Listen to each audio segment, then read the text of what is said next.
I'm back. Time for part 23. Part 23 of Expedition 33 with a Therapist. Wonderful to have you here. Very grateful that you are spending time with this playthrough, that you care at all about it, engaging with it. Thanks for keeping things spoiler free.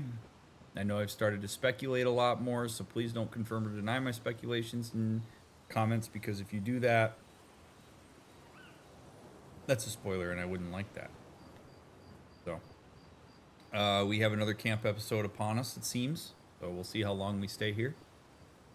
But I'm really glad that you're here. So if you really like this playthrough, please show some support by leaving a thumbs up and a comment and all that. It really does make a difference. If you're on mobile, hit the hype button. The more my videos hit the algorithm, the more eyeballs get on this, and hopefully the more people have a meaningful experience watching it. So thanks in advance to those of you that do that. All right, without further ado, we talked to CL and Lune.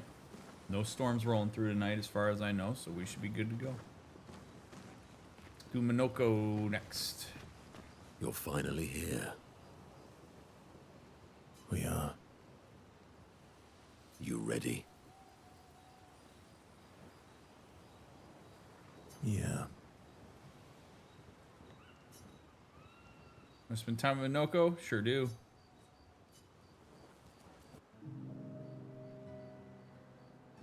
I'm bored. Let's play cards or throw some dice. Nuh-uh. You always cheat. No, I always win. Only the weak cry foul when their skills fail them. The other Jestrels never want to play with you either. Are they all weak? Poor losers. Fine. How about a duel? We haven't had a proper duel in ages. Yes, a duel will be even more fun. Get our blood flowing.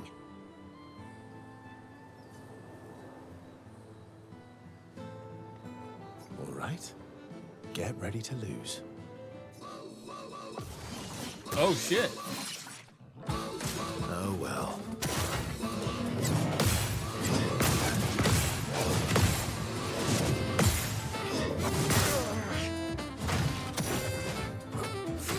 I mean, I'll do these every time just for the music.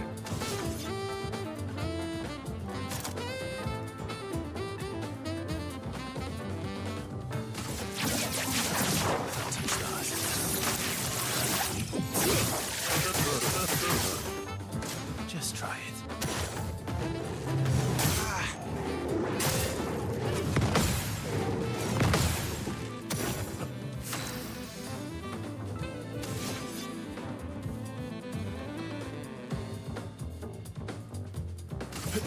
Here we go.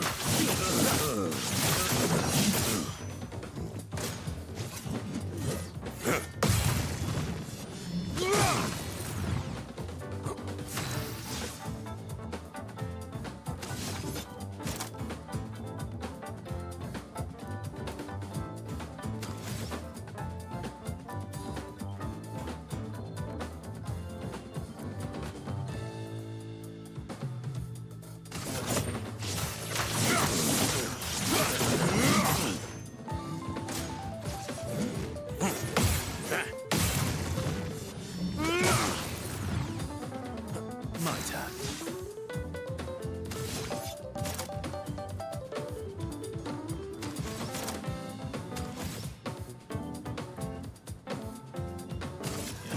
Here we go. Not impressed.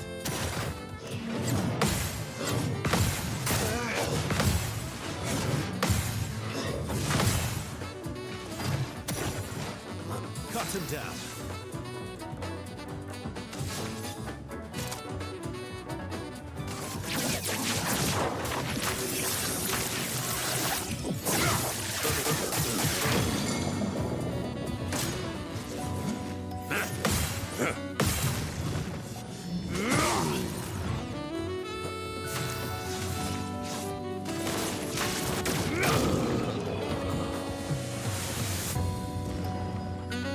It's cool. I even get to level up from doing that. Ha!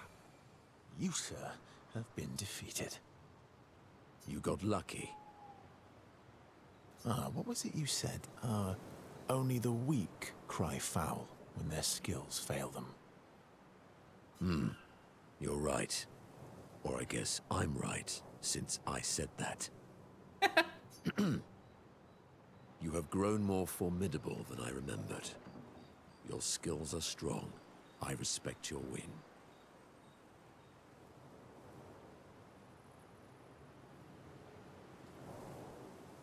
And I respect your loss. You were right, old friend. That was fun. Come on, let's go get a drink. I'm parched. Monoko and Verso are thrilled to have fought each other once more. Their own special way of displaying affection for each other.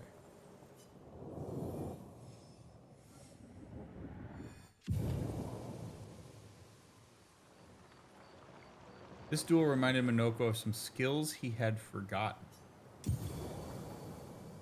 Radiant attack. Feng Shui. They share a few drinks which Monoko can't drink because of his mask, then head back to the others. Behind that mask. Go.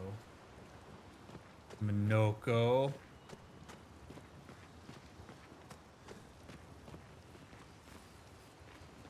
So I had another thought about him.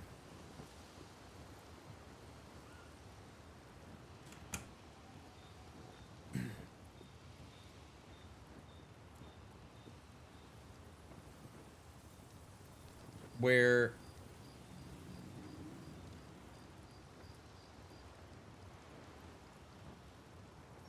I can't, 'cause I can't figure him out.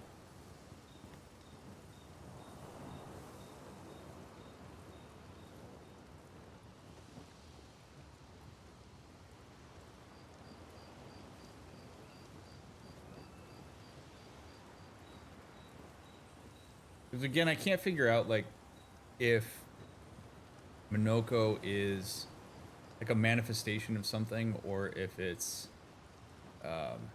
or like if he was like a real dude.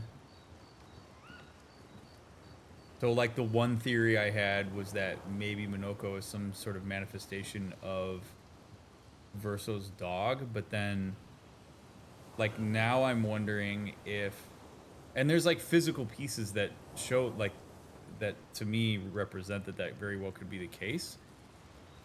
But I also wonder like what the possibility is of something being essentially like an internal representation of a person, or of like an idealized person. So like Monoko very much feels like a I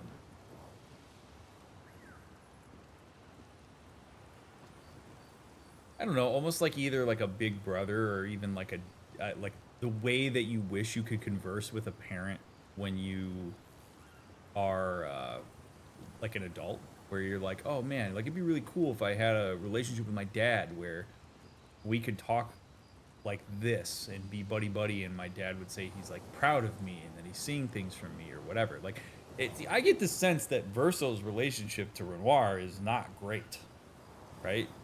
So if you're like a kid and you create this, like, and you have a dad that's maybe like a total dick, you often will compare that like attachment figure or guardian to a idealized template, where it's like part of the reason that I can acknowledge that this parent sucks is because there's an ideal scenario in which case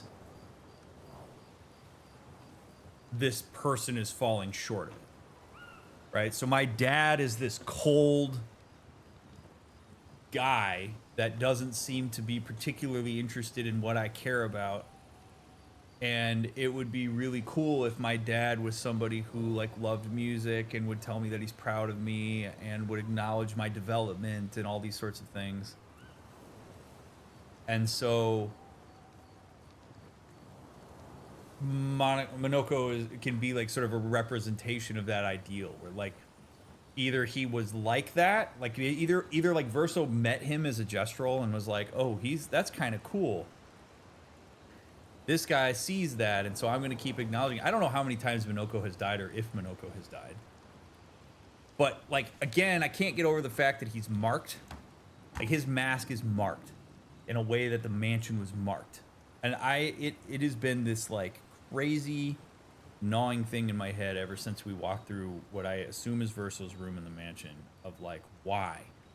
And so, like, I wonder if maybe some of the banter and the way that he engages Monoko is because Monoko is either a person that, or a gestural that gave him some of the things that he wasn't getting from his actual parent, right? Or if he's something that, like, if I kind of follow this idea that this world we're in is a manifestation of, like, whatever world Verso and his family lived in or something, that like, or like whatever the mansion is, I don't know, it's all weird, but like essentially like maybe Monoko was like a brother or something, like a long lost brother, or he was somebody, some part of the family, like a cousin or something that he looked up to, who died and is now a Gestrel or whatever. I still want to know a bit more about how the reincarnation piece of Gestrels works, because we haven't really gotten that information yet. But Monoko to me is beyond just being like a cool character. He's probably the most fascinating character in the game so far for me. Especially trying to like figure out what the hell he actually is relative to Verso.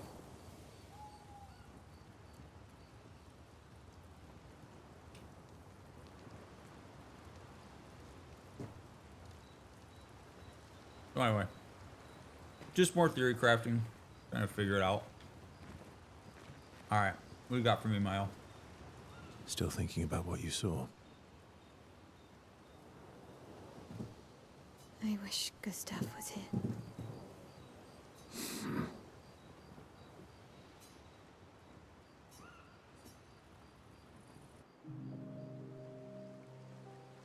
Verso notices Maelle looking sad and approaches her carefully.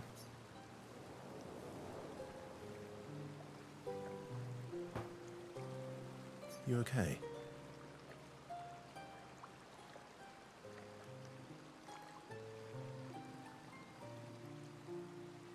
Again, massive nitpick here.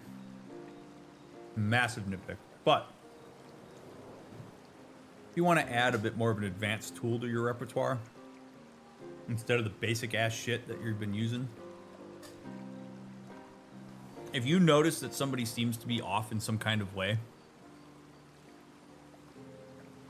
don't ask them if they're okay. You okay is a yes-no question. It's a go-to for so many people. It's a yes-no question. And you've noticed some level of pattern disruption that would indicate to you that okay is probably not a relevant thing here. So instead of asking, are you okay? You can inadvertently acknowledge the you're not okay by just asking, hey, what's going on? You seem different or off. What's up? That's a much more now, I don't know that I would say this to somebody who you don't know very well, but they've built up enough rapport that I think Verso coming in and going, hey, what's going on? What are you thinking about right now? It opens the conversation up. It acknowledges the pattern disruption. There's a level of intimacy there because you've recognized that something's going on. Instead of like putting the onus on that person to be like, because if that person says, no, I'm not okay, then you get the follow-up. The person says, yeah, I'm good, but they're obviously not. Did they say, yeah, I'm good because they're worried about whether you, I mean, there's just a lot of shit that happens.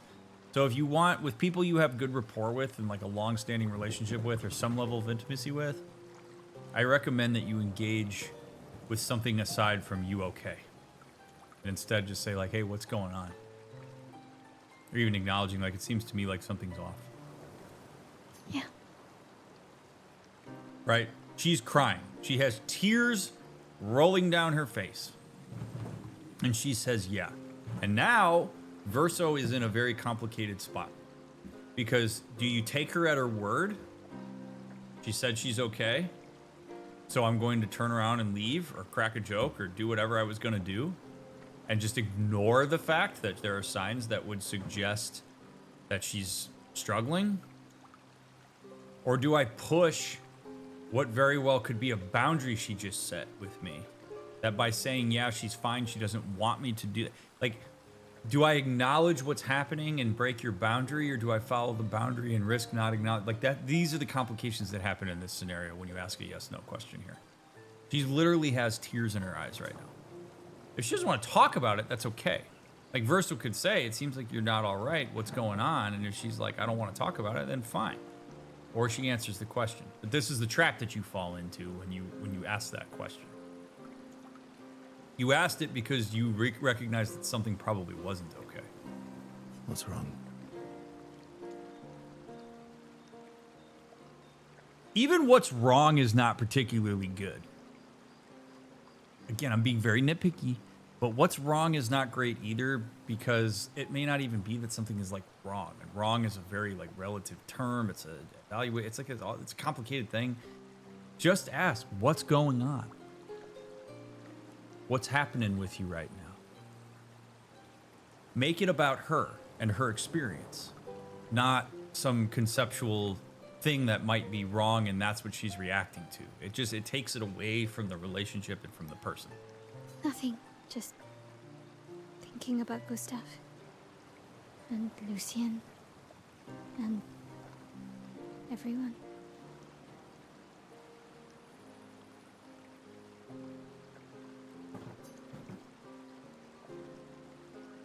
Every time I think I've managed to contain it, a wave comes out of nowhere and drags me away. I know. How do you do it? After all these years? They say time heals all wounds. Does it?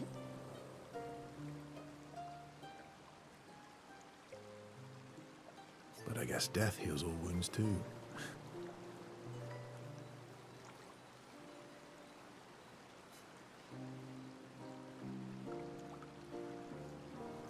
Bad joke. Sorry. Okay. Death is not necessarily final. What does that mean?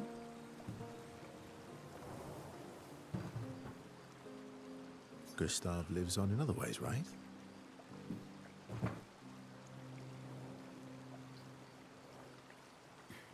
Through your memories, through his influence on your life and everyone else's, through the Lumina converter and his research. Okay. I think I know what Verso's trying to do here, but he's adjacent to it. He's not really landing it here. Maelle asked a very specific... I'm going to back up for a second. My friends, if there is nothing else you take away from this episode, if there is only one thing that you will take from this and put in your brain and carry with you as you move away from whatever screen you're watching me on, please let it be this. If somebody asks you a question, answer the question. If you're not comfortable answering the question, say, I'm not comfortable answering the question. If you don't understand what the person is asking, ask for clarification. But answer the question. Maelle just asked, how do you do it? How do you manage this thing that we seem to have in common for so long? I've only been doing this for a few years and it's miserable. You've been doing this for exponentially longer. How do you do it? And he doesn't answer her. And if you want to chalk that up as, well, Verso's evasive. Fine. But like, then that evasiveness is something you have to take note of. Or is it just that he doesn't understand what she's asking or doesn't know how to answer it? But to just like immediately say, well, you know, Gustav lives on in other ways and blah, blah, blah, blah, blah. The better way to answer that would be for him to take ownership of that and say, well, the way that I deal with it is that I think about people as continuing on in other ways after they die. So the way that I think about it in my own head is, let's take Gustav, for example. He's not here physically with us anymore, but there are remnants of him.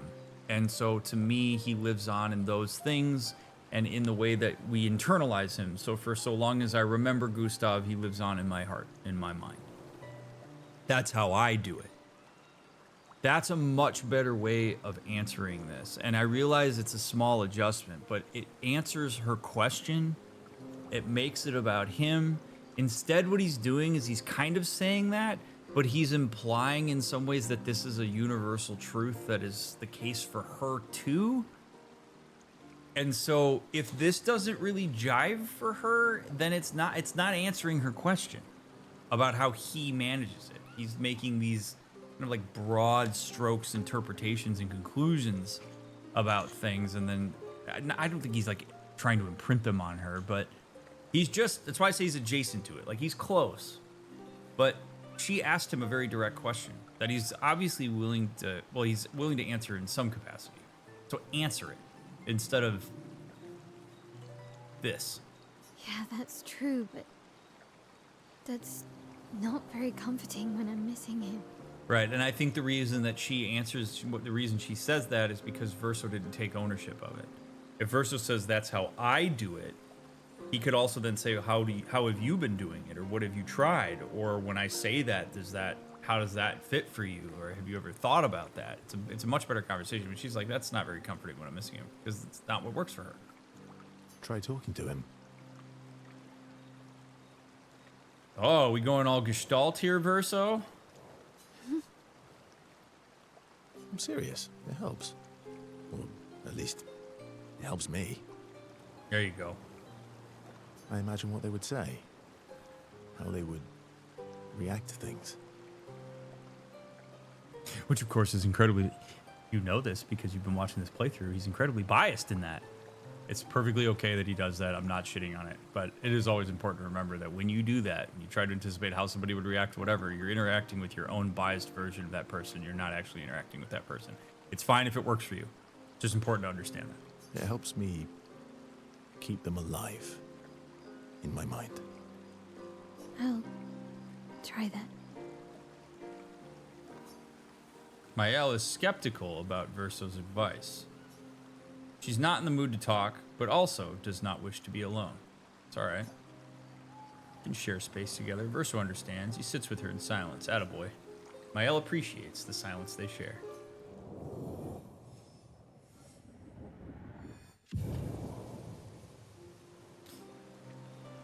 They head back to the others. That's an okay thing to do. People do this, by the way, and it's okay to do this. I'm not trying to suggest that it's a bad idea that you have internal dialogue with a person that is no longer available to you. Just be aware that when you're engaging with that person, ask yourself, to what extent am I projecting onto that versus to what extent does this actually seem like what that person would say? And that will always be limited. That's part of what makes the grief difficult. But if it allows you to get some thoughts out, there's nothing wrong with that. When I mentioned the word Gestalt, because some people don't, obviously, some people watching this don't know what that means. There's a big, long explanation I could do about it, but I think what's probably relevant for the conversation here is that there's sort of a concept in Gestalt theory and therapy that you have basically what's called the ground, and then you have the background. And part of what you do in Gestalt therapy is you bring things that sit in the background to the ground and interact with them. The ground essentially being like your consciousness, or like the immediateness of the space. And so probably the most like famous Gestalt intervention is the empty chair technique, which is where if you had a really complicated relationship with your father is now dead. You start processing this stuff in therapy. Therapist pulls up a chair. Chair is empty. Says, imagine your dad sitting there.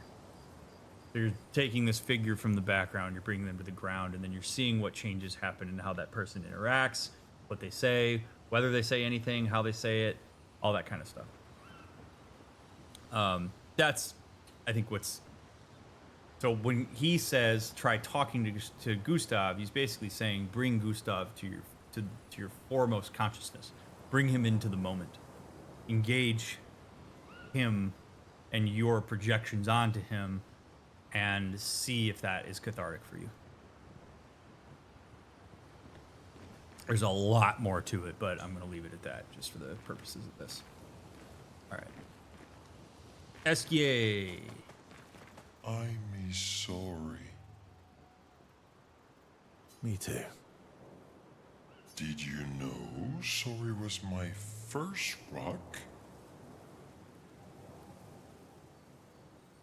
Really?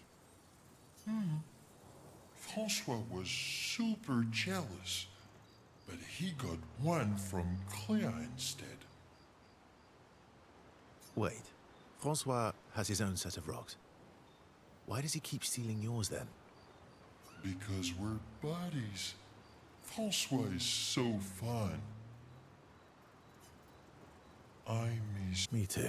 Did you... Really? Oh, you don't get to spend Wait. time with Esquier? Because we're...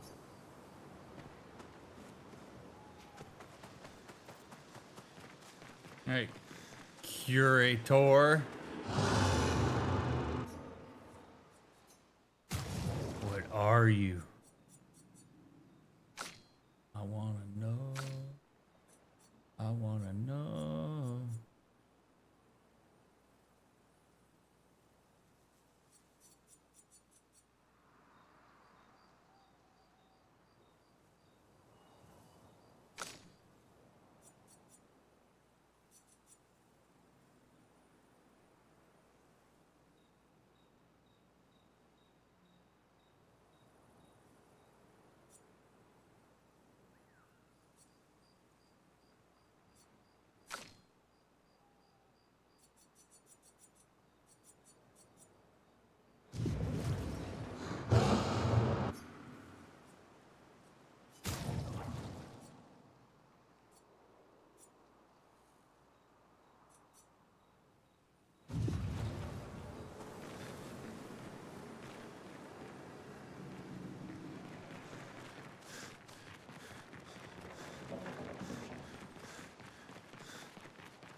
Yeah, man. You found 6 of my 9 lost gestrels so far. Nice.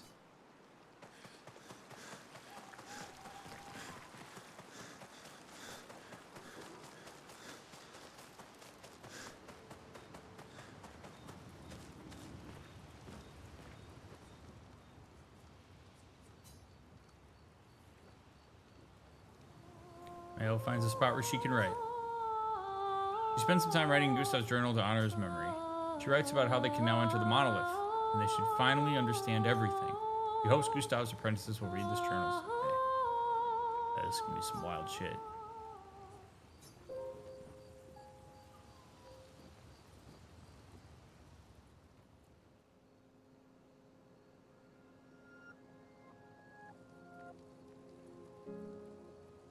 We've done it.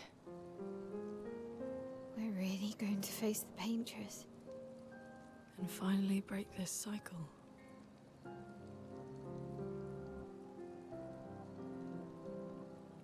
That being said, someone here has been hiding a terrible secret from us. What are you talking about? You thought we'd never find out, didn't you? Nobody ever wondered what Esquier was made of, did they? Well, Esquier and I had a chat. I'm sorry, Versal. She promised me sweet What? rocks. Is that wine? I stored my personal stash inside him. All excellent vintages. I don't normally share, but I suppose tonight deserves an exception.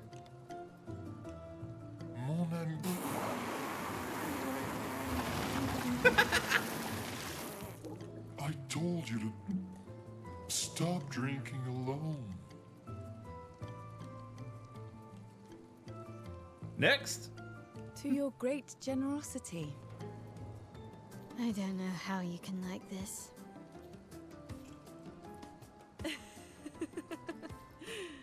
It comes with age. Do you have apple juice? Yeah, I'll leave you to it.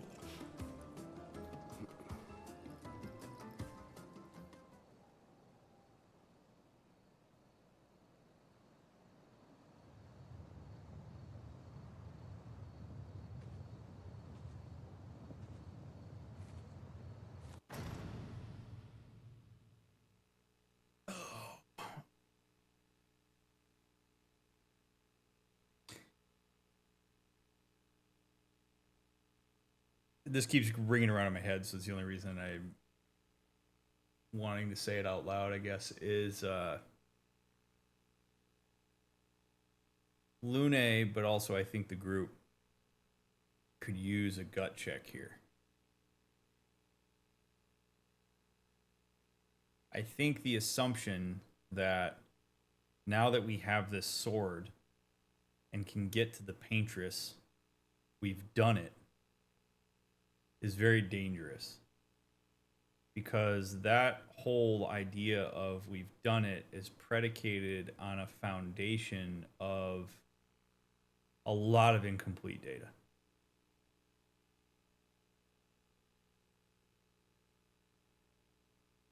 We have no idea what's going to happen when we get over there, because as far as we know, nobody's ever gone there.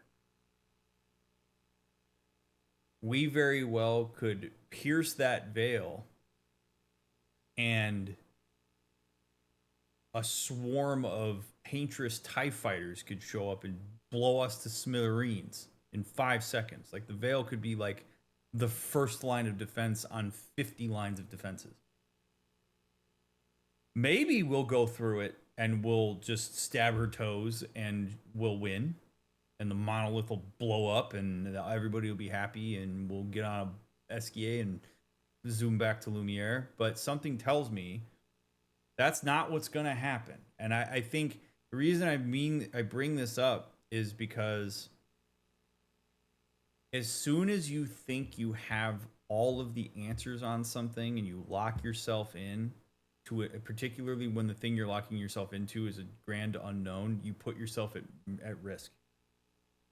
You have to create realistic expectations of the spaces that you're about to enter, particularly when they're unknown. I think I know what's going to happen, but I can't possibly know what's going to happen.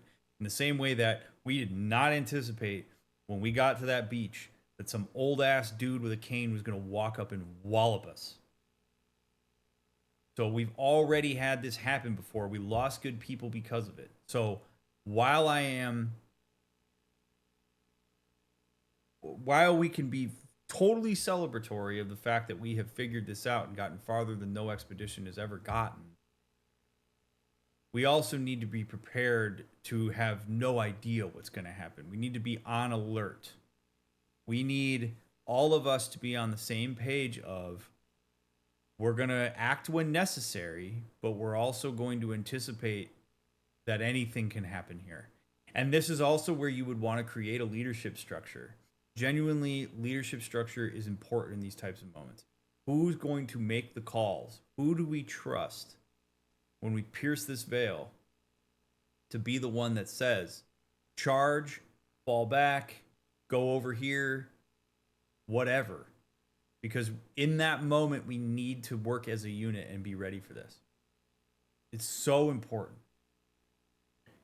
It's like, to use an analog for this, I mean, when I was a kid and I did improv and theater and stuff, particularly improv, one of the things that I learned in those like classes and experiences was You can't just prepare for things to go the way that you think they're going to go. Like, good improvisation is not just, I'm going to drive the bus on this and here's where I think it's going to go from point A to point B. Good improvisation is, this could fall off the rails at any moment and I have to be ready to intercept that when it happens. And that's essentially what's happening here. They're sight reading this. So we have to be ready for stuff that we aren't anticipating. Verso, is there anything that you know of in all your years of being here and knowing Renoir and all these other things? Is there anything you know about what we're going to see when we get to the other side of that veil? Please speak now. All right, like, try to gather as much information as you can. Because something tells me this ain't going to be everything we think it's going to be.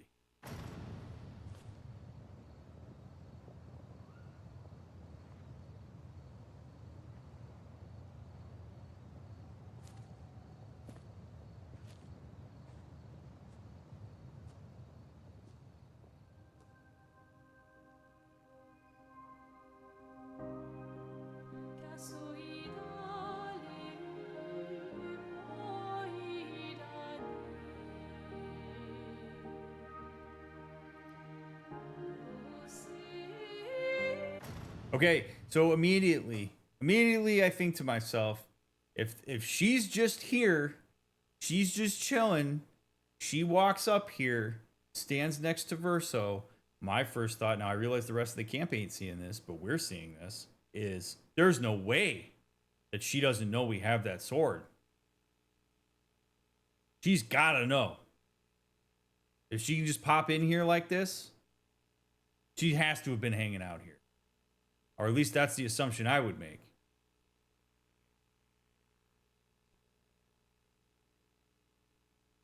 Verso is not even acting surprised that she's here, which is another red flag for me. He didn't do the Dwight Schrute to Angela thing where he's like, ha! He didn't do that. He turns, he's like, oh yeah, what's up? What's up? Stand at parade rest, please, with me. Which means he's not spooked out by the fact that she's hanging out here.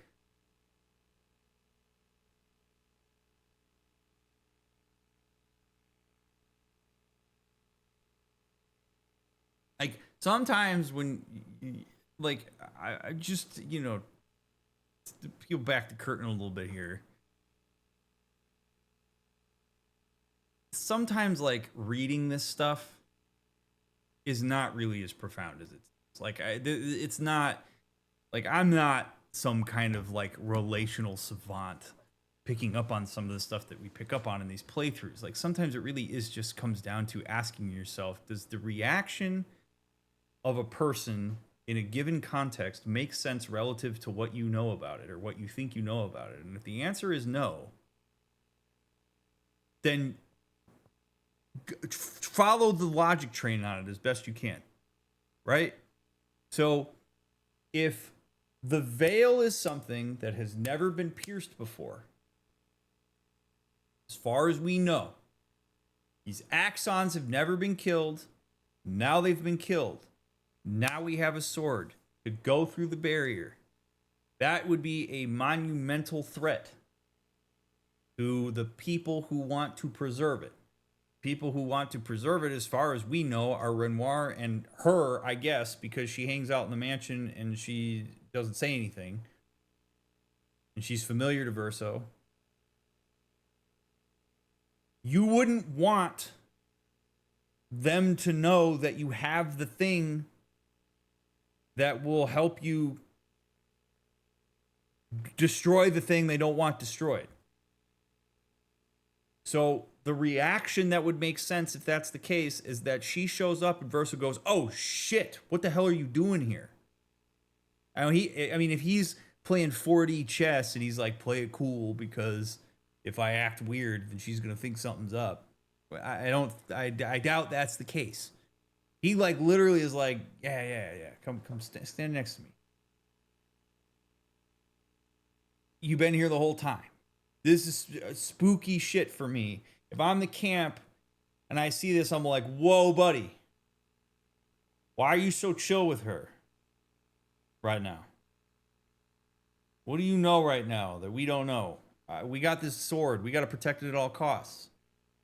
We got to make sure if you're really on our team here. Now, maybe gray hair girl is on our side.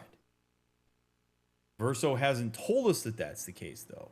He would have, right? You would think that he would say, hey, I know that Renoir is like a douche, but gray hair girl is with us. She's just trapped by him. So if you see her around, just know she's totally chill. She's cool. She's not, but he won't say that stuff. So this bothers me a lot.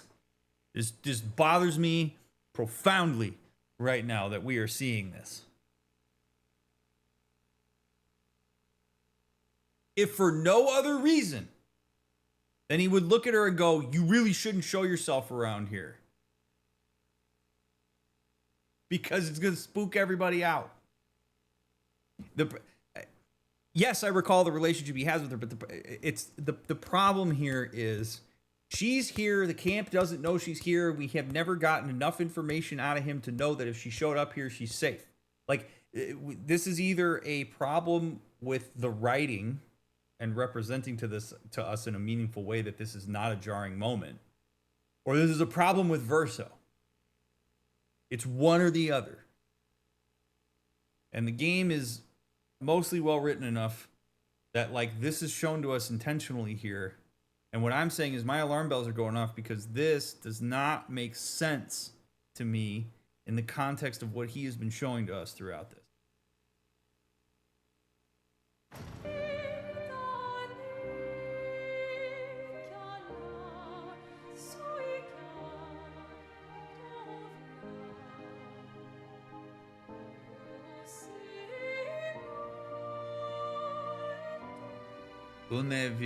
Whatever, I don't even know what that said.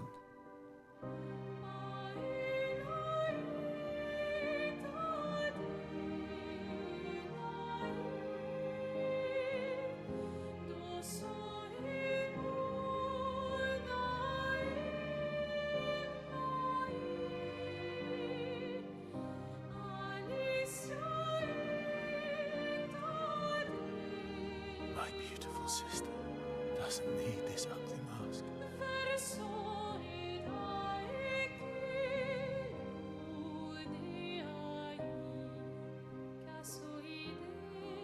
You embrace her, yet you're condemning her to die. They've been here the whole goddamn time. They know what's oh my god, this is just, oh man. You brought him here. I'm not here to fight. But my son, do you know what it means to disappear into nothingness? Have you thought through the consequences? Not just for you, or even me, but for them. Their memories, their dreams, their love for each other. Who really is the one painting death? And who paints life instead? We exist and we will exist for as long as she wants. You want to spoil what we've been given. Sometimes we paint the bars of our own prison. Your despair blinds you. You think you're ready to pay the price. But are you willing to let them pay the price for you? May everything be decided before their very eyes. Between the bars of their prison. In the shadow of the monolith. In the shadow of the monolith. To be honest, I don't really follow much of that. The thing that, honestly, the only thing that stood out to me in that, I mean, that cutscene's cool, but like, it's all very obtuse. I'm sure we'll figure it out eventually. The thing that stands out to me is I recalled the conversation that Verso said about he has this scar, right? And he doesn't remove it. And then I just realized in that cutscene, looking at it, that his scar is a mirror image of Renoir's. Like, almost like, hey, when you look at me, I want it to be like you're looking in a mirror, bitch. Or it's just happenstance, but it's like so similar. I don't have anything for you beyond that. I just think it's really interesting, right? Of like, this is literally like if you, it's like if you were looking in the mirror, you would see the scar, and I'm gonna keep it here. I don't know any of the significance of the scars, but I don't know. That again, there's a lot of obtuseness. So let's just keep going, so we can hopefully learn more about what the hell's going on here. Wow. I drank too much last night. I can't remember a thing. You clean me out, mes amis. You bunch of drunks. Also, how stupid is that? We are on the verge of doing a thing that nobody else has done yet. This is the culmination of everything we've worked for and survived, and now we're gonna do it hungover.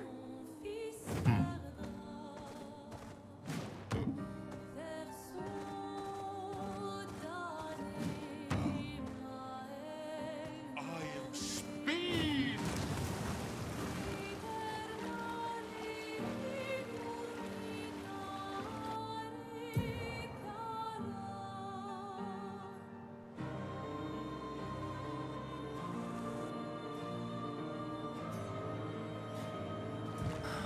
All right, here we go.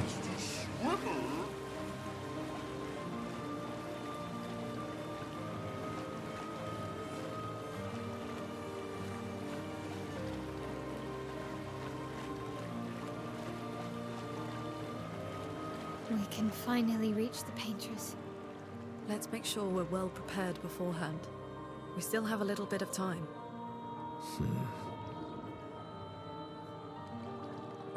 Penny, for your thoughts, Verso?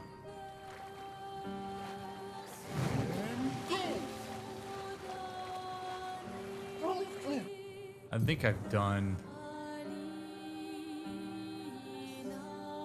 as much as I could do without like the foggy bits and stuff.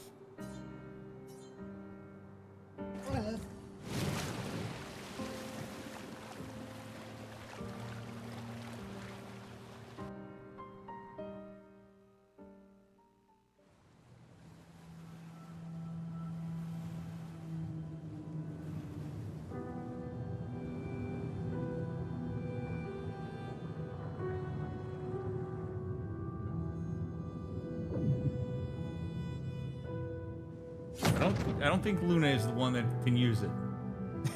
Maelle, Yeah. you should do the honors.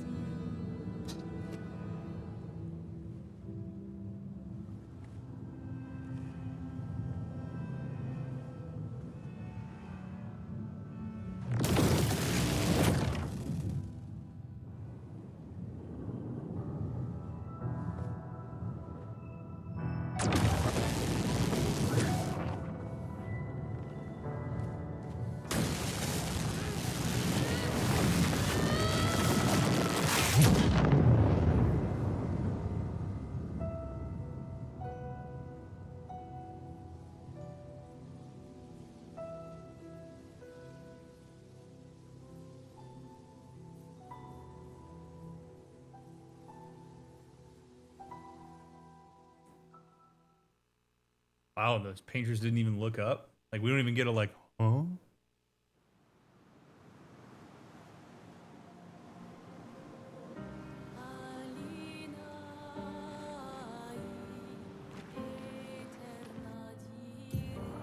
Dude, she's made out of the same stuff. Wait a minute.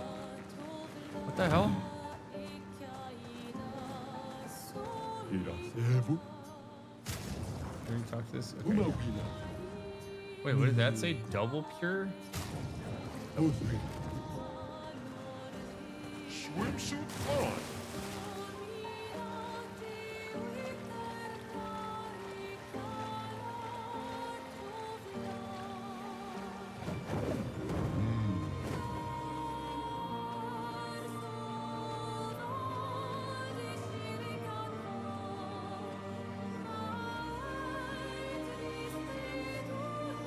scale of this is cool.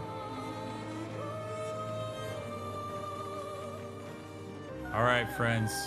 Obviously, this is a big-ass moment. So, I just remind you in chat, please, please, please, no spoilers. If I speculate on stuff, do not confirm or deny my speculations. Keep your hands off your keyboards.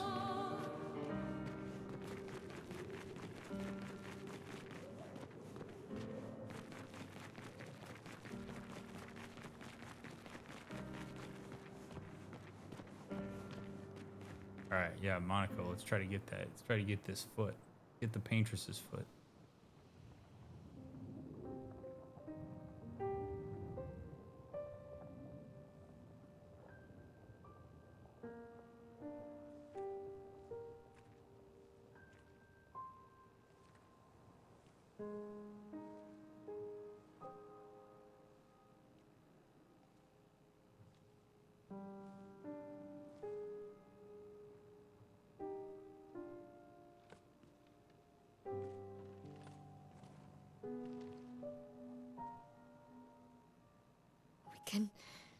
We can do this. For Gustav. For all of them.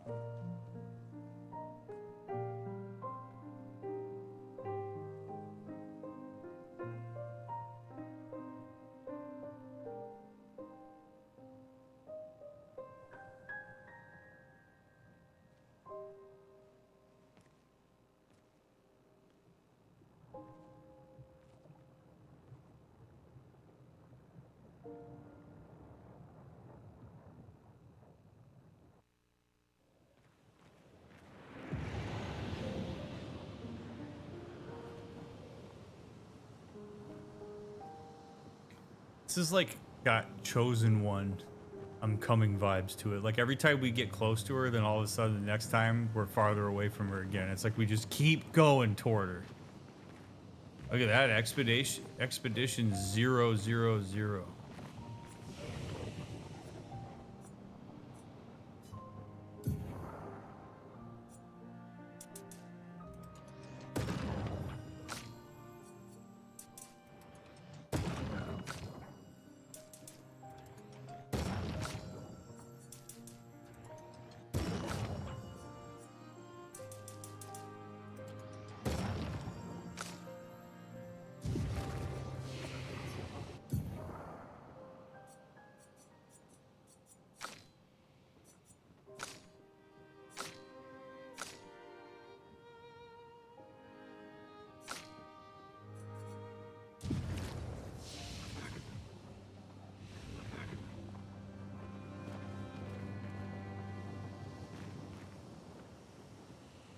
Damn, these candles burn for a long time.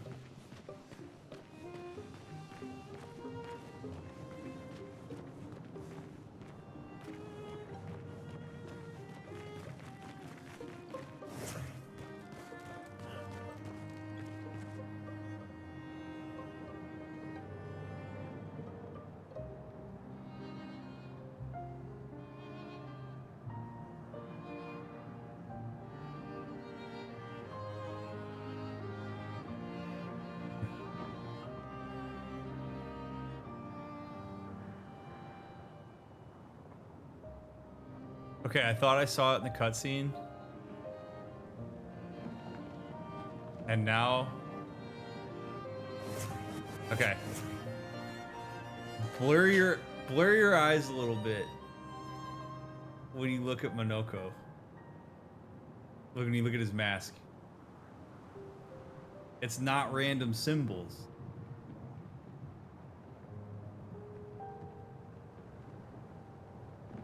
That be a dog face. It's got the snout and the eyes and the ears.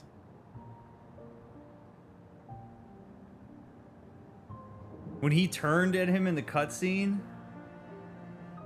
I was like, wait a second. And now I'm like looking at it now, you can totally see it.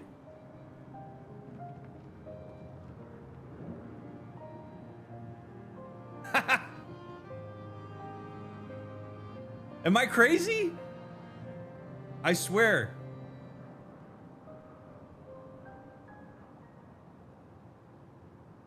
Because you got the circles of the eyes, and then you have the snout comes down, and then there's 2 triangles for ears.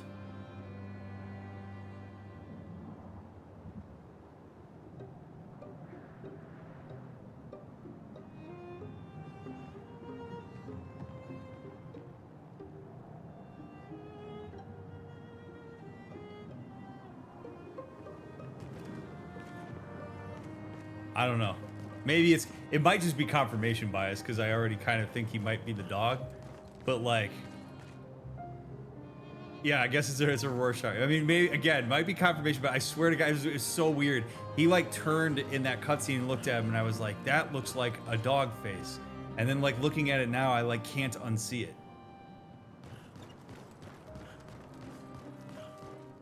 Whatever. I just can't wait to be like so far off on this, and I spent so much time thinking this and like pointing out all the reasons I think this is the case. It's like, no, dude, actually he was just a paintbrush. But nice job projecting, DrMick. He's just a gardener. He's just a guy that picked up sticks outside the mansion, but sure, man.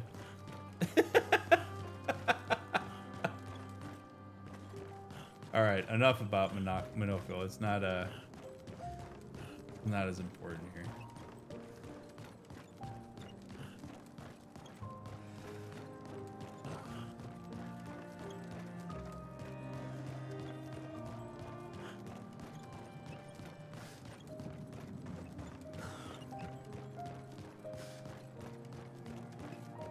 Yeah, there's nothing over here. Pretty sure it doesn't want me to waste time running around, but.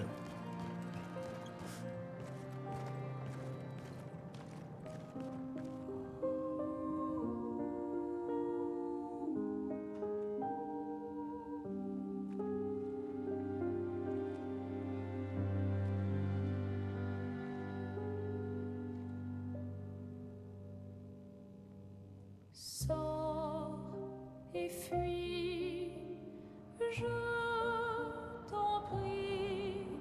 Fuis ce tableau maudit, cette toile d'une fausse vie. Portrait rêvé en parfait. Let the ink flow.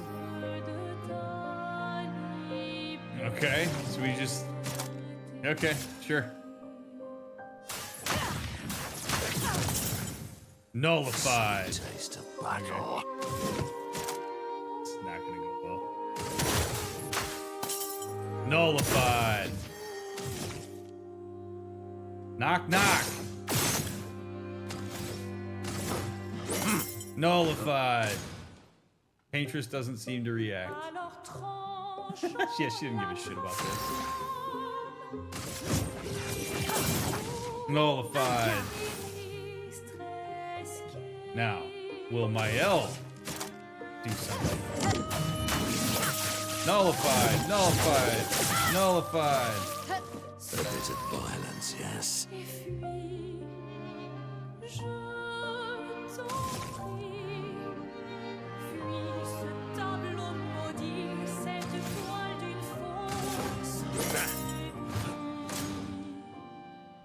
Interest doesn't seem to react.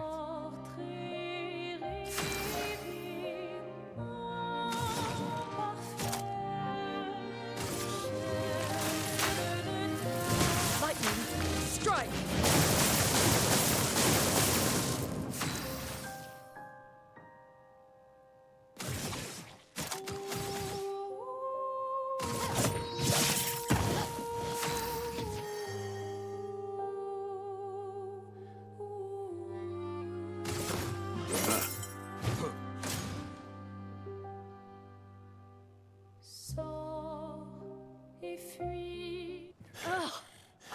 do nothing.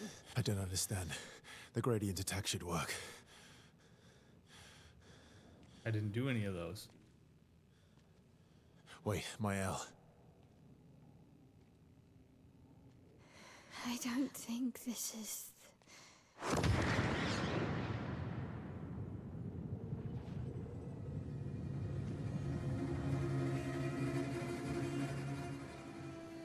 No. No.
Everybody okay?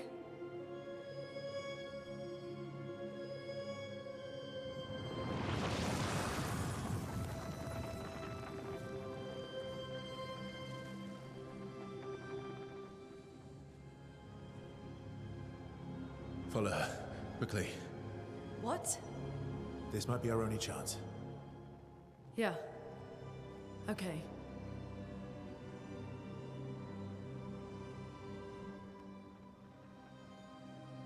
Verso, who was that?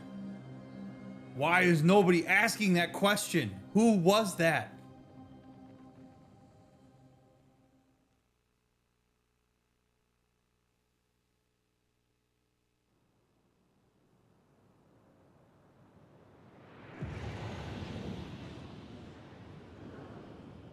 It would take 2 seconds to ask that question and get the answer to it. You acted like you knew what was going to happen there. Who is that? Oh, man. Oh, God. Oh. The lack of inquiry.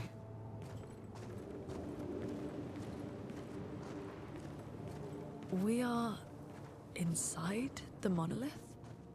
What was that thing? Why did it help us inside? Are you alright, Maelle? Up there. She's... the paintress. She's up there. What do you mean? I don't know, but I can sense the real paintress. Her heart is above us somewhere. I guess we head up then.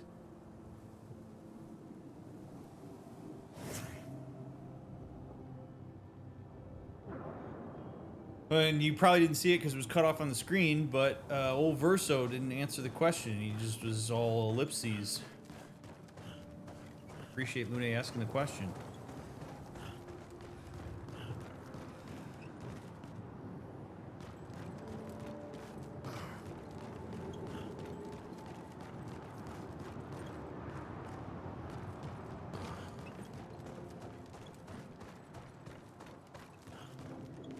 Wait, Expedition 70 made it into the monolith? Wait a second.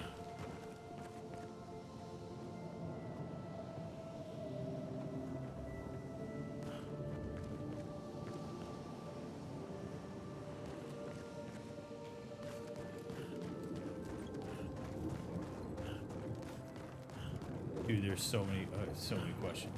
Holy hell. Whoa. Eiffel Tower, are you okay? Damn, what a striking.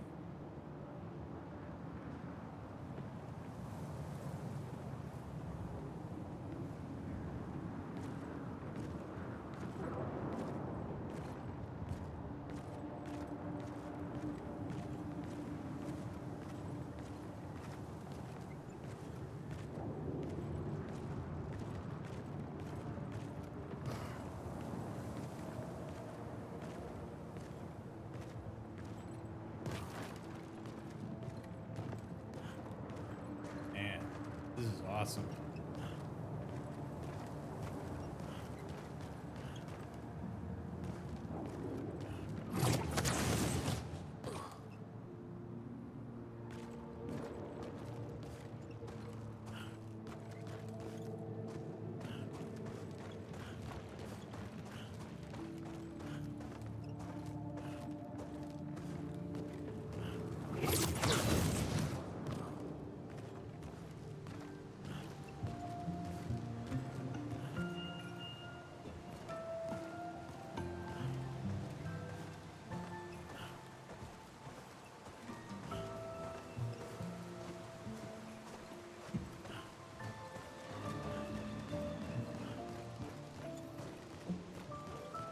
Whoa.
That's more like it.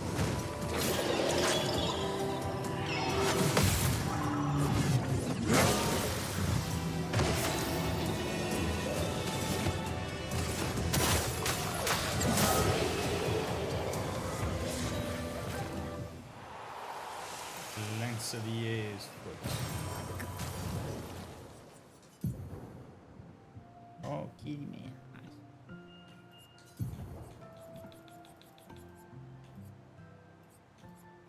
Deals low single target ice damage, one hit, slows target for 3 turns.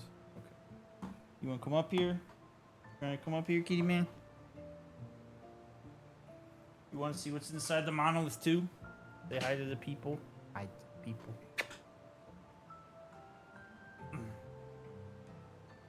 What do you think's going on? Hmm? What do you think's going on? Kitty man. Great.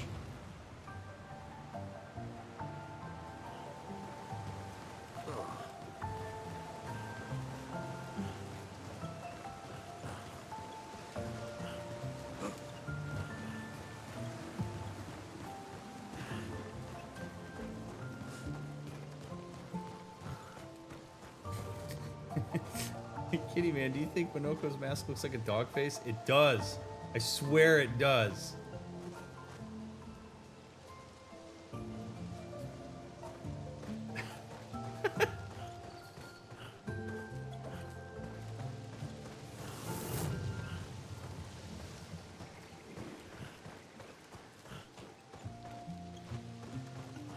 Verso, what was that? I don't know. Fire. Again.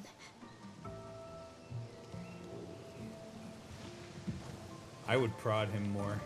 Like, you don't know, but you were like, no, no, no, no, no, and you didn't get hit with fire like everybody else did. So what's that all about?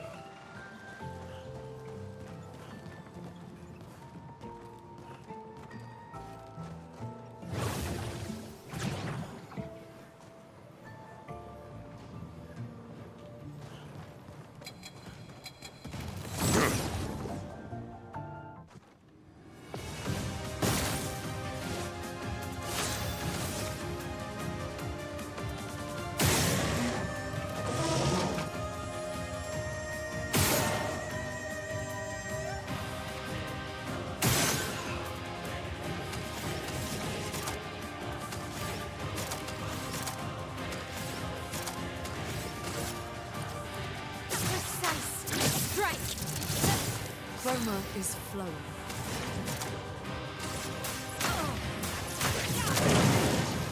A bit of violence, yes.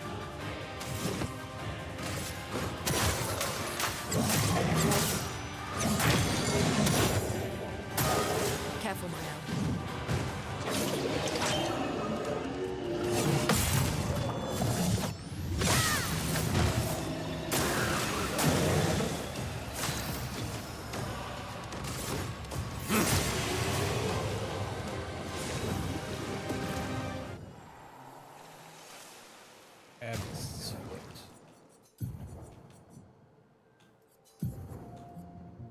Deals low single target physical damage, plays a second turn.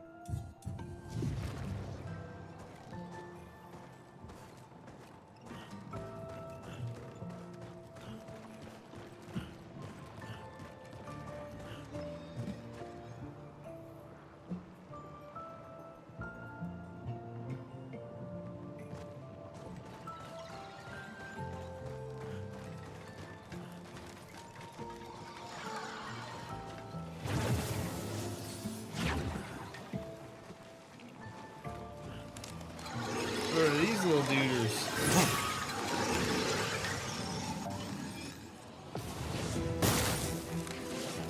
A storm is coming.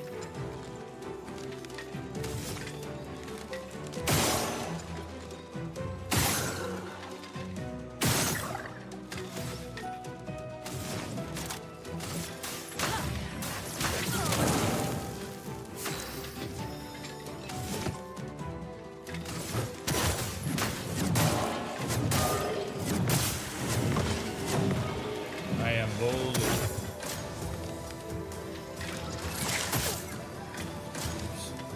It's not paying attention. A bit of violence, yes. Was paying attention. Missed it. They're floating. Let so I me can't hit. flow.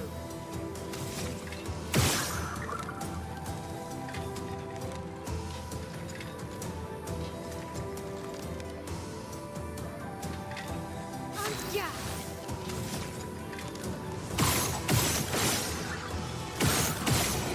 Jesus.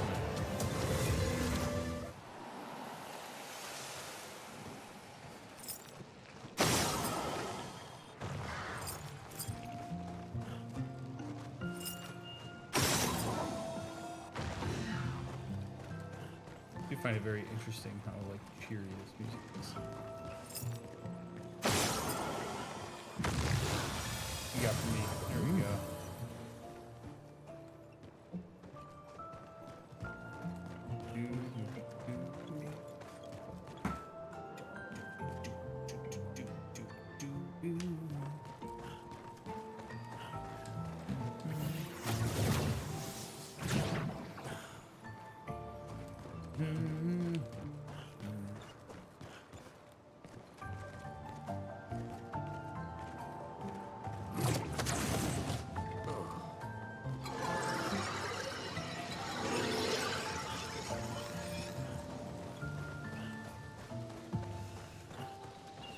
Yeah, I just took the long way. That's what I thought. What I thought.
I went too early. God damn it.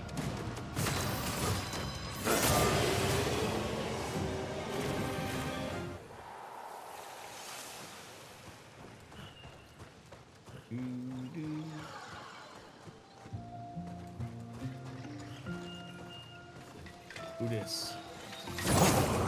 More feet for me. Music. Spill some ink. First strike.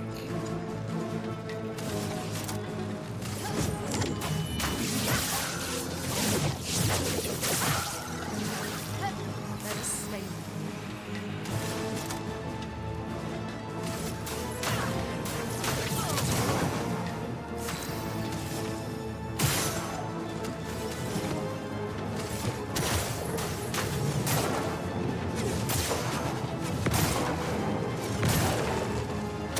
Danger! Oh, timing is Ready so to tough. God.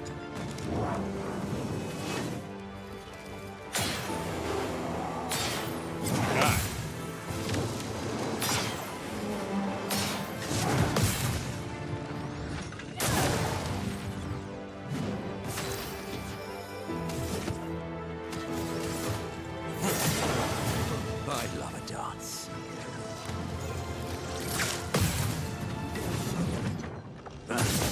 Romance flowing.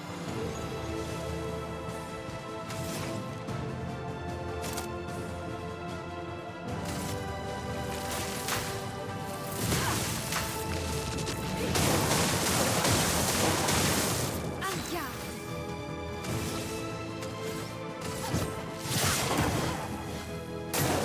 Okay.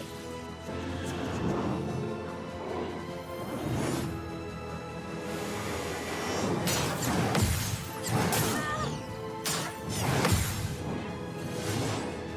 I got two of them.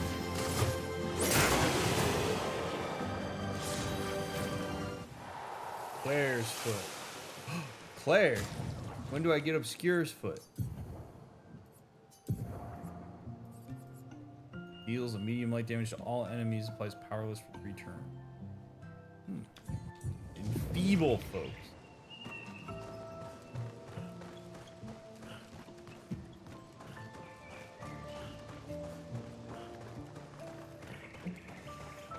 Now this big guy over here. Hello, big guy over here. D5 bum. Over, thanks for the sub. Appreciate that. Let the ink flow. Ah. El Vecchio.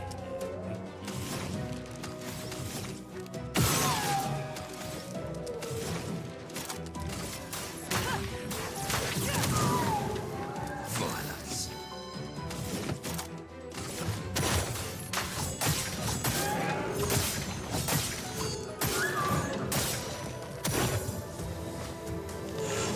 Threatened. Summons minions. What's up, little dudes?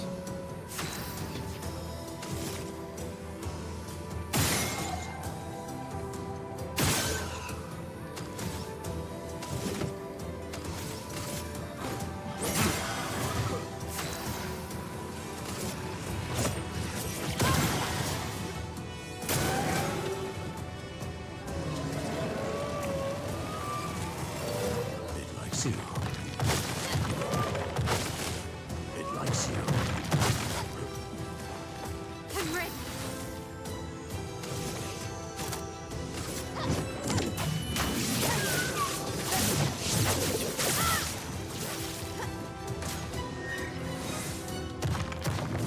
Oops. God damn it. Okay.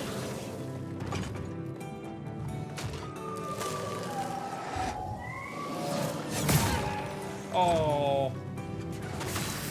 Alright.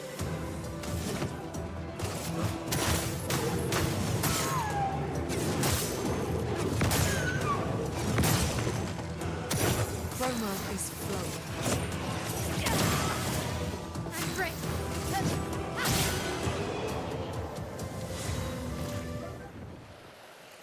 The Vecchio's foot.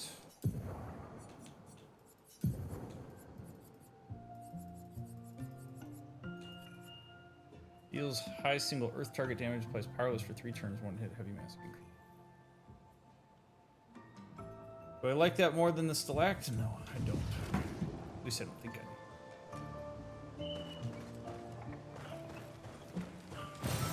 Good stuff.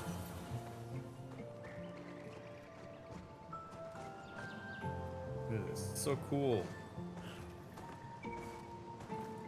Statues and shit. They're all like kind of fragmented, like the paintress and the curator and stuff. And the weird, like, make your head explode lady.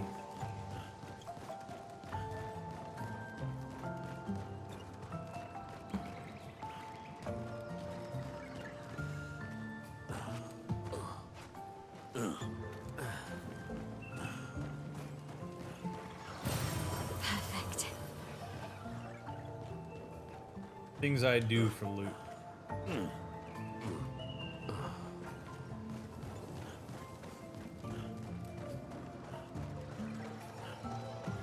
I hear something. Little dude's gotta die. Oh, it's apparently big dudes. Grace. Okay.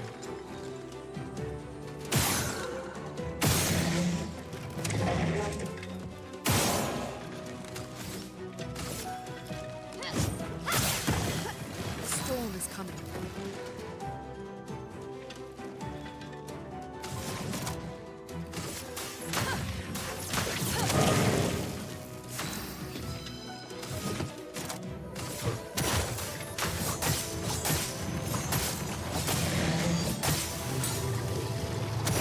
Ready to evade.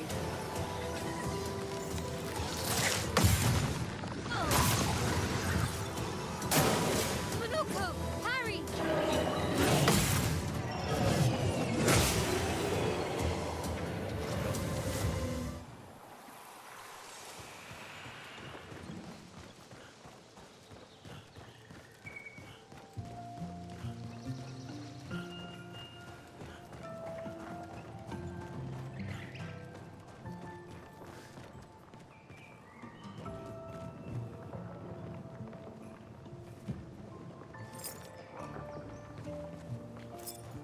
What is that?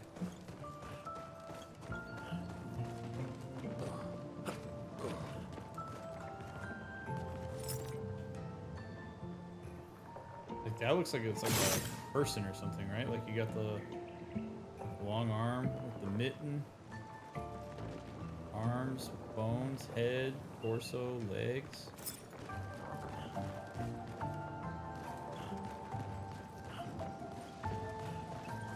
Ridiculous amount of TLC put into these environments.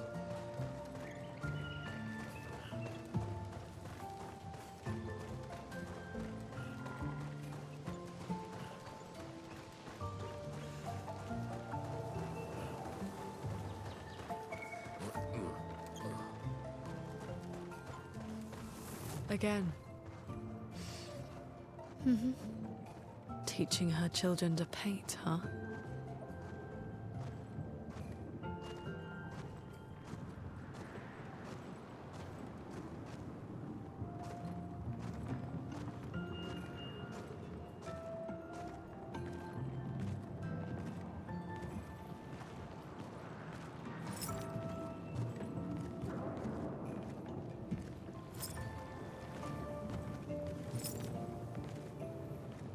Like 2 girls and a boy, maybe?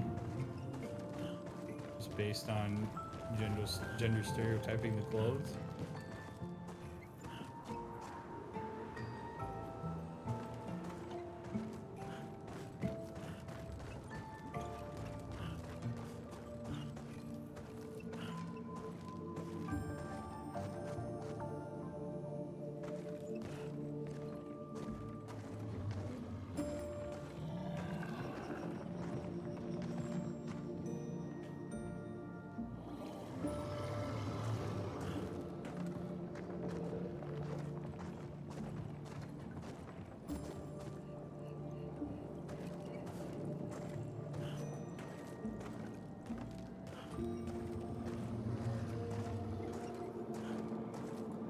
Wild.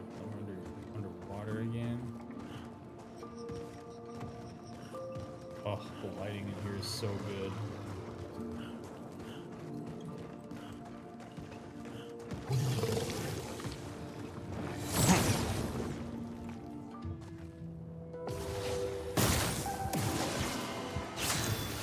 we even get the same music.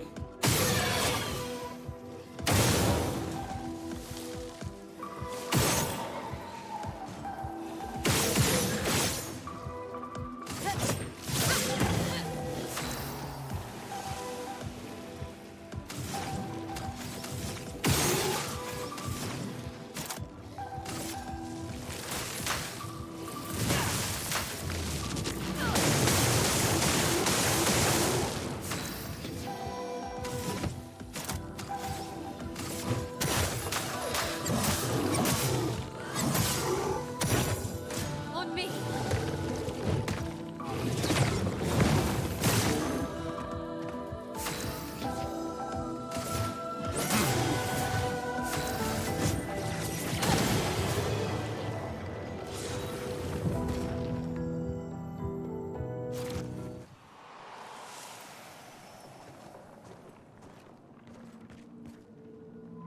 Kind of wish they'd leave off with the enemies in this bit. Just let us get on with things. I felt like that the entire game. Like, I'd rather just run through this game and experience the story than deal with all this damn combat. Like, I'd happily have a combat-free run of this. Whoa, whoa, whoa. Well, hello there. You're new. I haven't seen you lot before. How'd you get here? Me? I've been stuck here for ages. Don't know how I got here. Quite a mystery that. Tremors, ground starts floating, and bam! Here I was, all by my lonesome. Would have been lonely too. Nobody to talk to. Except I'm quite an adept conversationalist. Yeah, I can talk enough for two. That and scavenging odds and ends has kept me quite busy. I'm a merchant after all, and what's a merchant with no wares? But not many customers around here, though. Very few, none in fact. And what's a merchant with no customers? Just a walking bit of storage, huh? But you're here. You want to take a look, yes? Yeah, I want to fight, though. Let's fight first.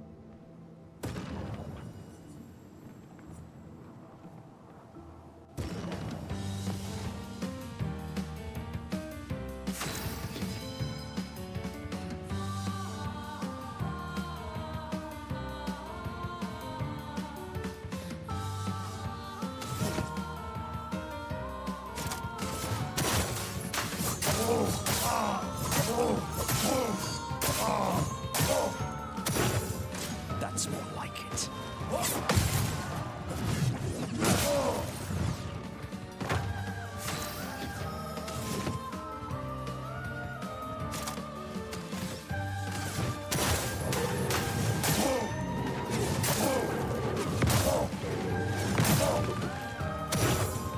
Foolish move.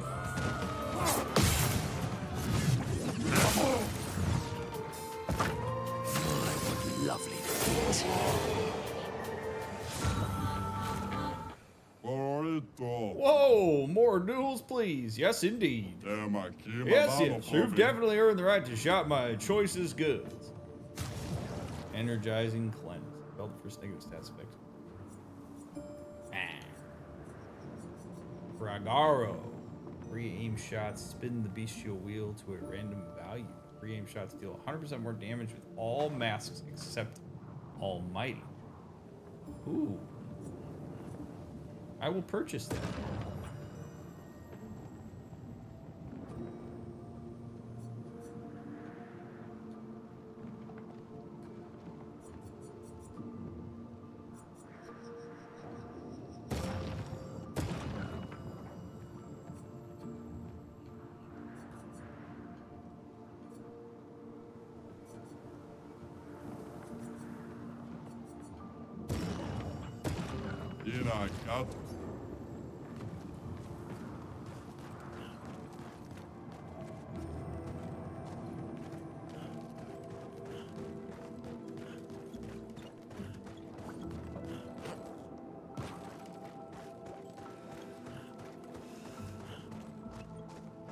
Boom. Boom. Boom. Good stuff. Boom. Boom. Catchy, man. Bong. Bong. The water. Now we go into again Expedition 70. Did we get? No, we haven't found the journal entry for 7. Damn, dude! Holy shit! This is like.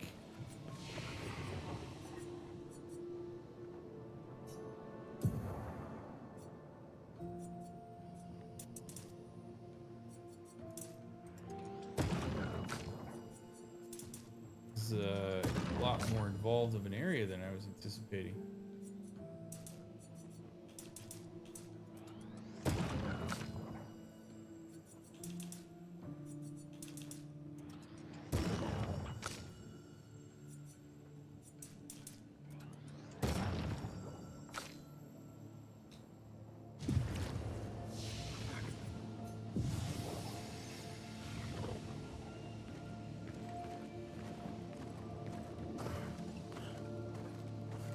This area is really cool. I just love the colors and the lighting so much. Absolutely fantastic.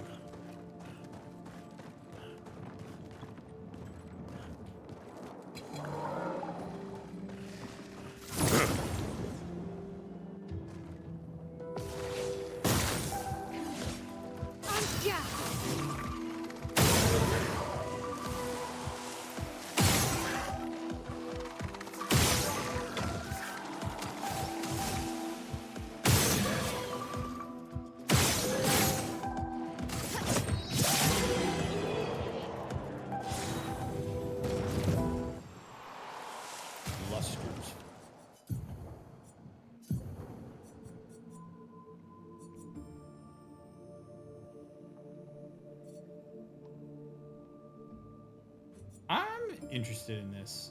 We're gonna run this one. See what's up. Luster Slices. Deals a single target physical damage, 3 hits, applies rush to self.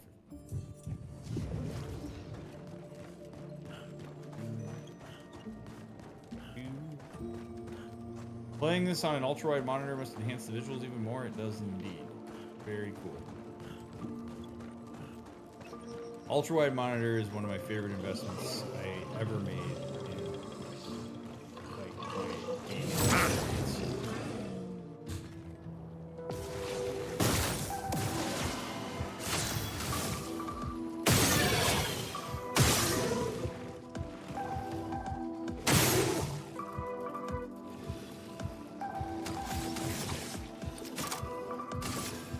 Take down their shields. Let us stain them.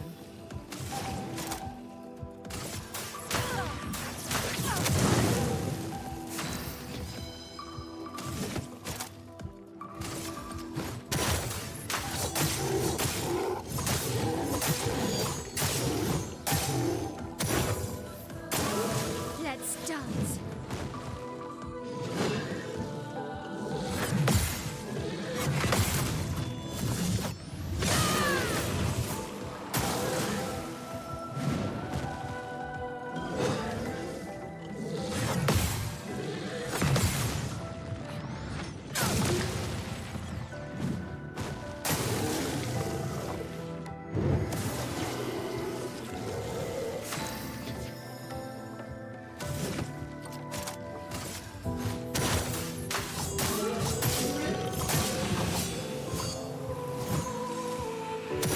Let the ink flow.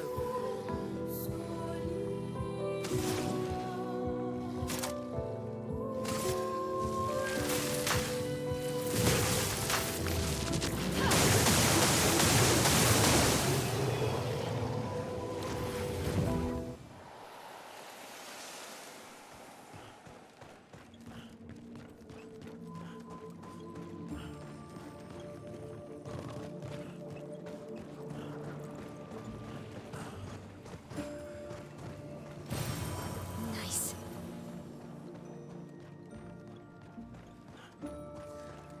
Yeah, seriously, God, the lighting in here is so good. I don't know what it is. I just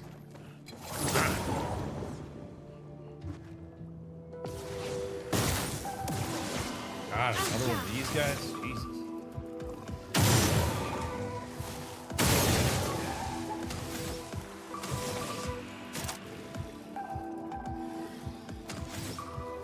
Precise strike. A storm is coming. Lightning, strike!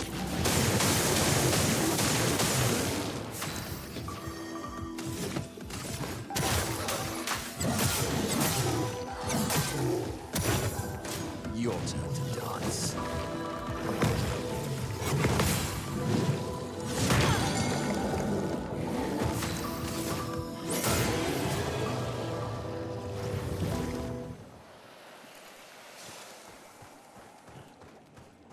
God damn it, was that combat for the sake of combat? Oh no, good.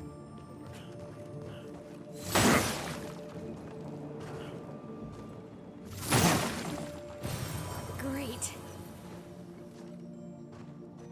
More boat stuff.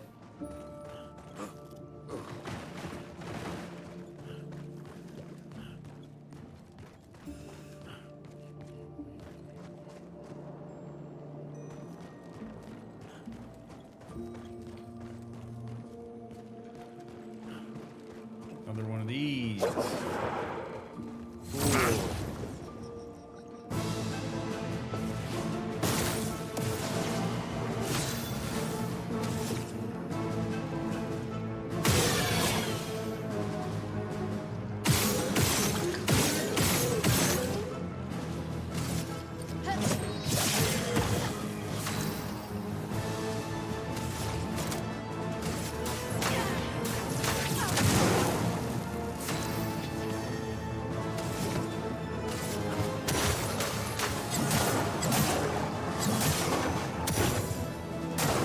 Ready to Oh, it's obscure.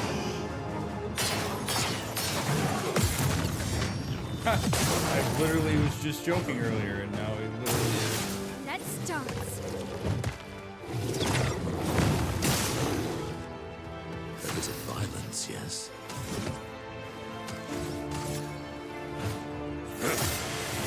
A storm is coming.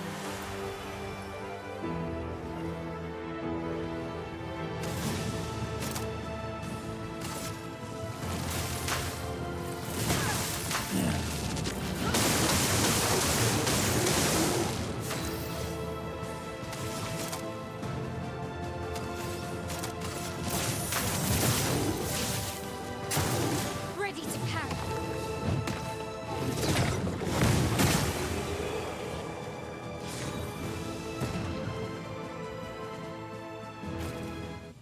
Obscure's foot.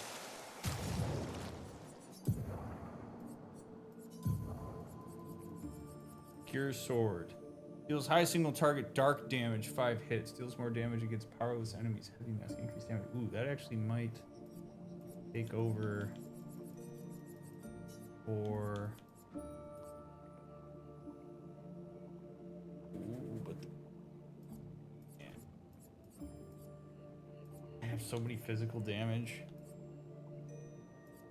I might actually swap this for the gross tea. See how it goes.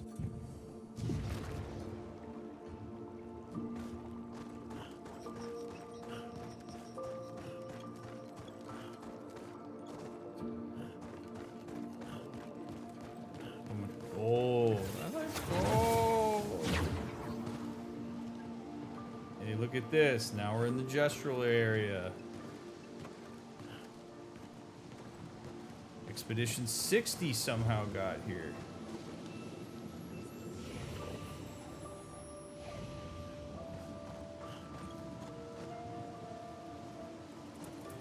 Interesting.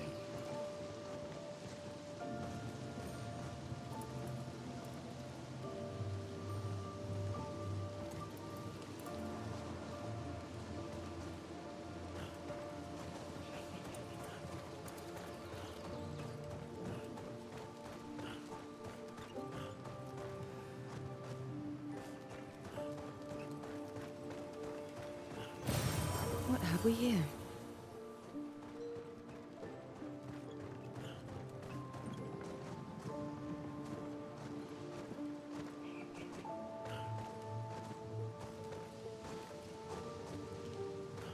really confused how we have expedition flags. Hopefully we get an answer at some point. Because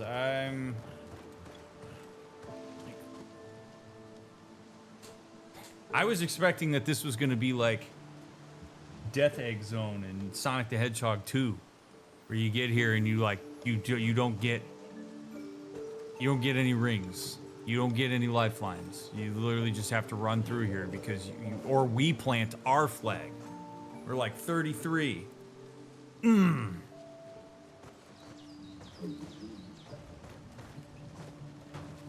at these guys whacking each other. But you're like evil looking. You're not happy Jestrels.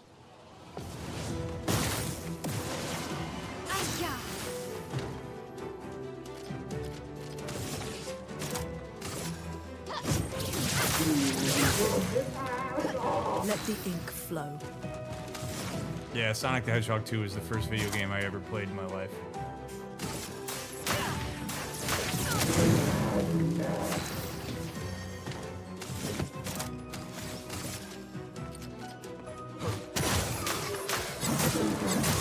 Damn! We just ripped through that thing.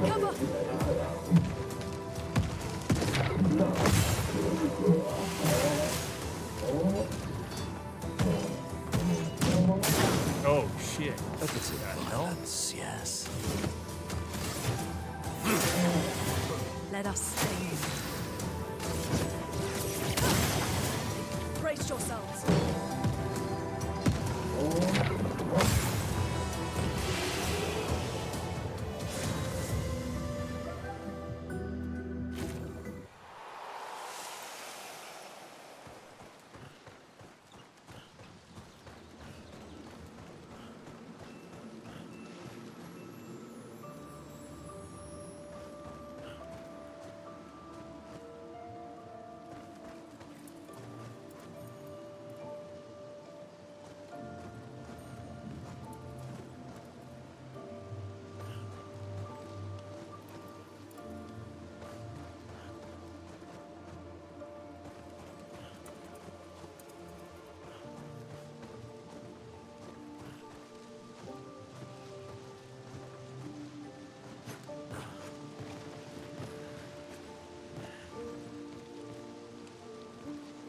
Just so many like random things.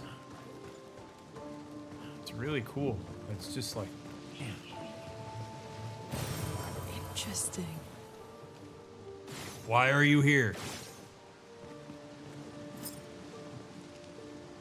Hi, not you. I love that you're here. I love that you're here. I love that you're here. Of you.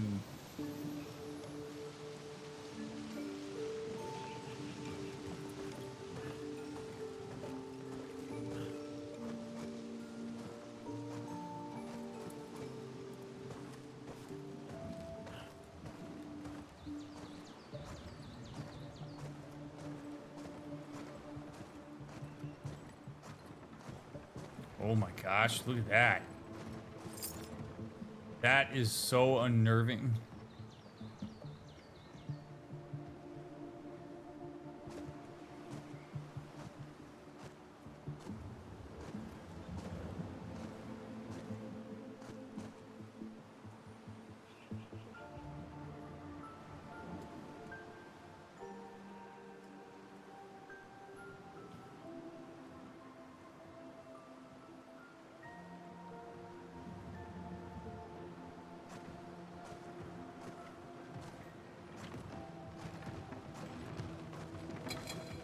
Look at that.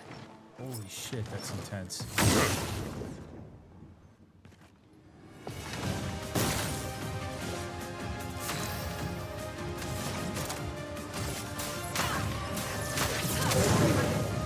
bit of violence, yes.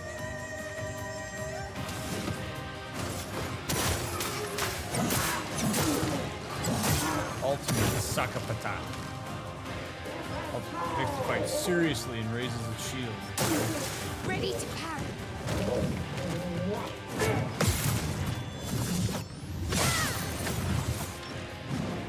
Okay.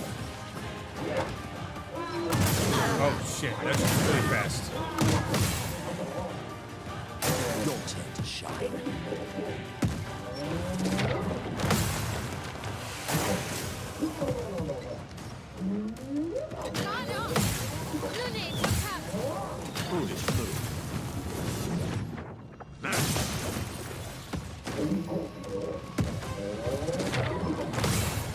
My, what a lovely beat.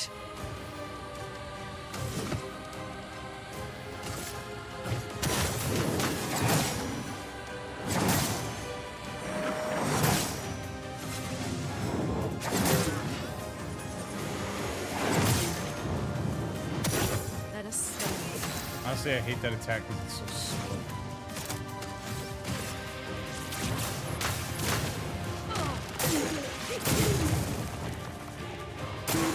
Watch out, Monoko.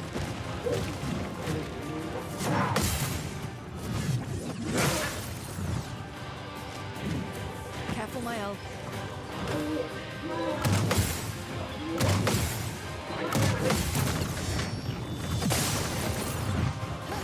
Finesse and finesse.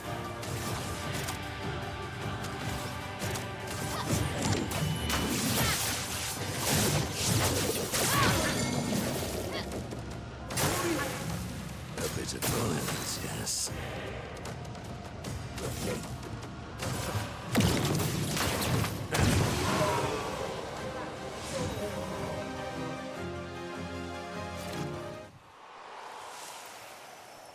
Catapult, suck a patat's foot.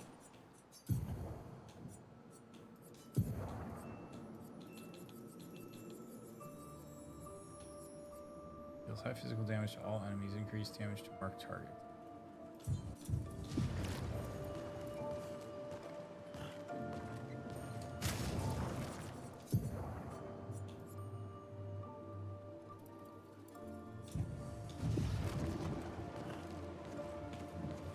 This is a. Where's it?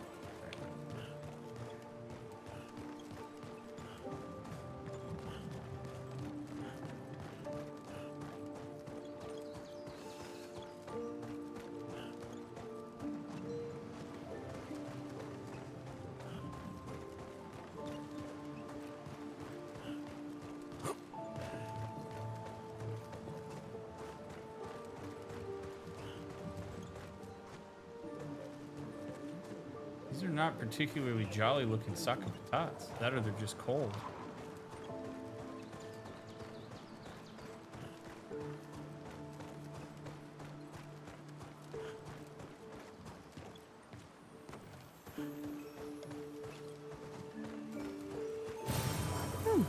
Lovely.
That was overkill. Let's dance.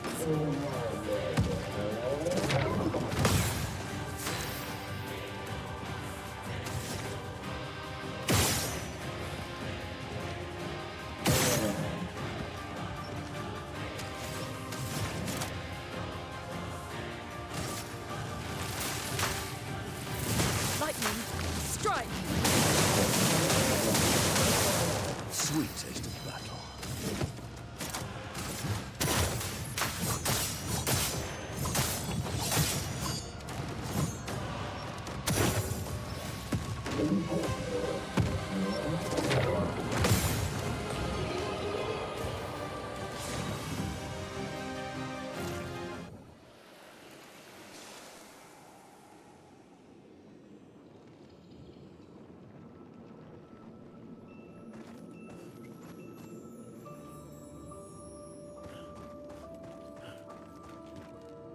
What are you doing?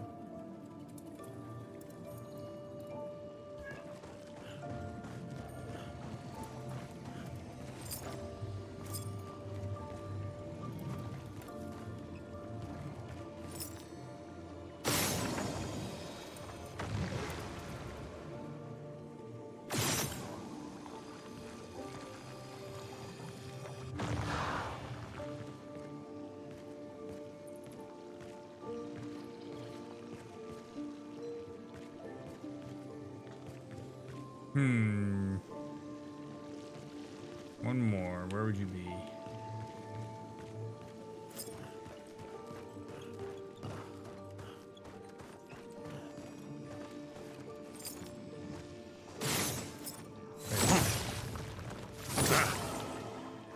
Oh, you can break those things?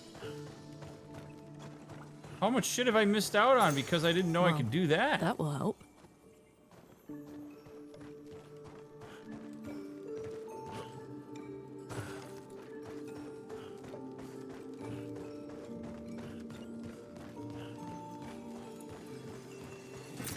Great.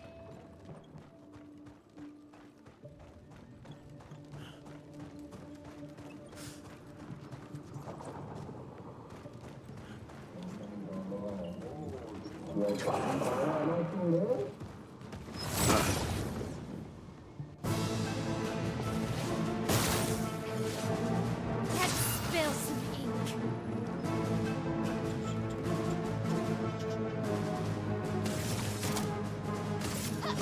Finesse and precision.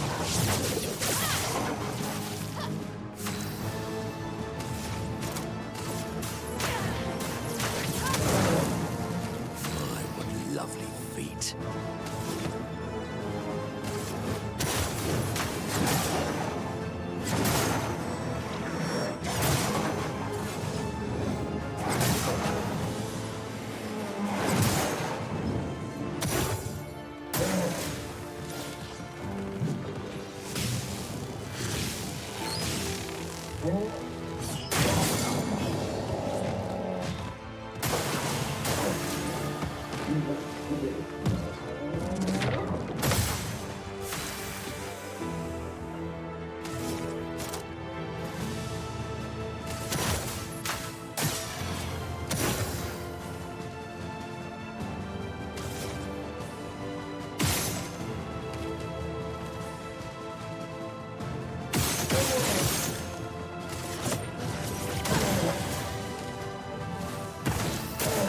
Oh, really?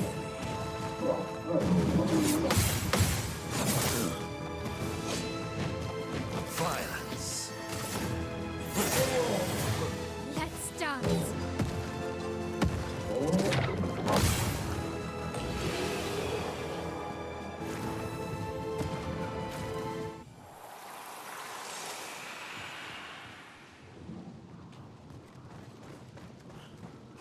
Okay, now we transition areas, I'm guessing. Yep. And look at that.